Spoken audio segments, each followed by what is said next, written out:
Scooby Doo and the Cyber Chase is one of my favourite extended episodes or feature films, whatever you want to call it. And this Scooby Doo extended episode follows the gang solving the mystery of the Phantom Virus.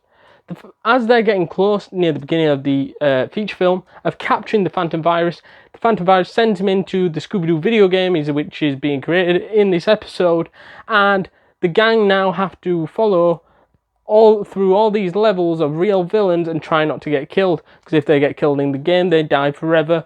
And they also clue hunt while in this video game. And as they come back out, they solve the mystery of different things that they find within the video game that alert them about who made this game and who sent them in the game.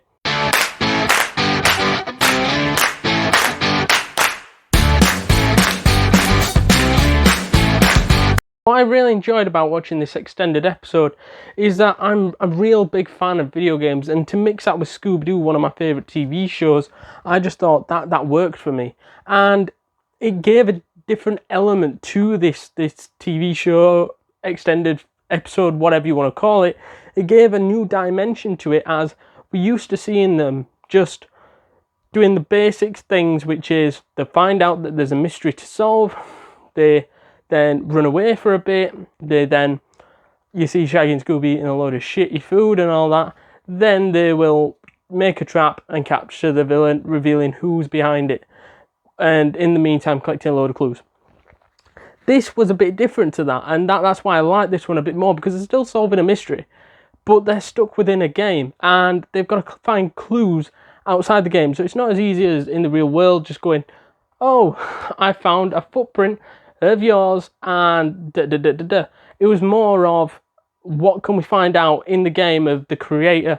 And it was great to see how they solved the mystery as well, how they found out bits about baseball. There was baseball references all the way through the game, and that indicated only one person that could have been the killer, because he was wearing a baseball cap, and it was just so cool how they solved the mystery. The mystery was simple, but at the same time, it involved one of my favourite things, which is video games, and to incorporate that into a Scooby Doo mystery was really cool for me, and I really enjoyed that. And yeah, I just think it was so different from the likes of these other extended episodes that you see, which is like the battling pharaohs, or I don't know, with Egyptians and shit like that. That's not my cup of tea. However, with games, I really got stuck into that, and I really enjoyed it. Finally, I really like the dynamic of this episode, as you see that Shaggy, Velma, Daphne, Fred, and anyone else have missed out the gang. If they died within these missions in the game, they would die.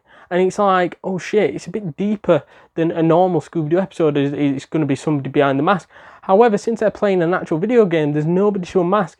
And you show that in the last level, I believe it is, where they're trying to unmask their old villains, going, oh, it's you. And actually, it isn't. And they're just seeing the faces is amazing.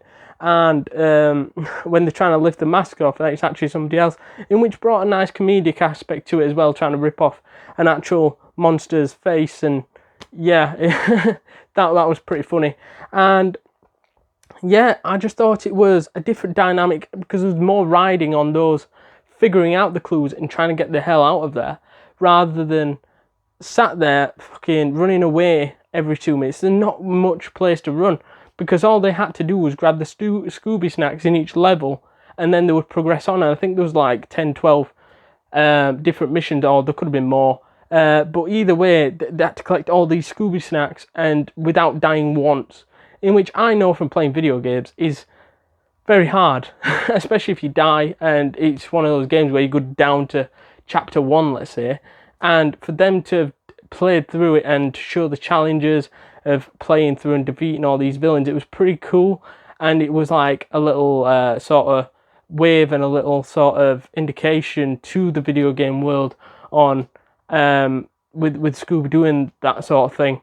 And I really like that. So to summarise then on this Cyber Chase feature film / extended episode, whatever you want to call it, this to me is one of the best, or if the best, Scooby Doo episode of all time, as it goes through the fact that if the people died, they could die for real. In the video game, it goes through a nice, cool story. It goes through nice comedic aspects, and it was one of the best. And I think this was when Scooby Doo was at its peak as well, from like from 1990 to about, I don't know, 2007 maybe, I would say, because that's the sort of ones I used to watch as a kid from that sort of gap of sort of like What's New Scooby Doo era, and a few before that as well. But that was my sort of era, and this was it when Scooby Doo were at its peak, and that's why it's one of my favourites. So I have to conclude by saying this is one classic feature film, or film, whatever you want to call it, like I said, and is an 8.4 out of 10 in my opinion. Let me know in the comments down below what you thought of this review. Let me know if there's any reviews you want me to make or on the channel. And if you haven't already, hit that subscribe button, hit that like button, hit the notification bell so you're alerted to every new video I make or the channel makes. And I'll catch you guys in the next one. See you later. Just before you go, guys, click this one to see more movie reviews like this one. Or, if you're not bothered about movie reviews, why don't you click on this playlist, in which it'll invite you into either TV shows, movies, anything that you desire. Or, if you're not wanting another video, just remember to click the subscribe button. It'll really help the channel out. Don't forget to hit that like button. See you guys in the next one.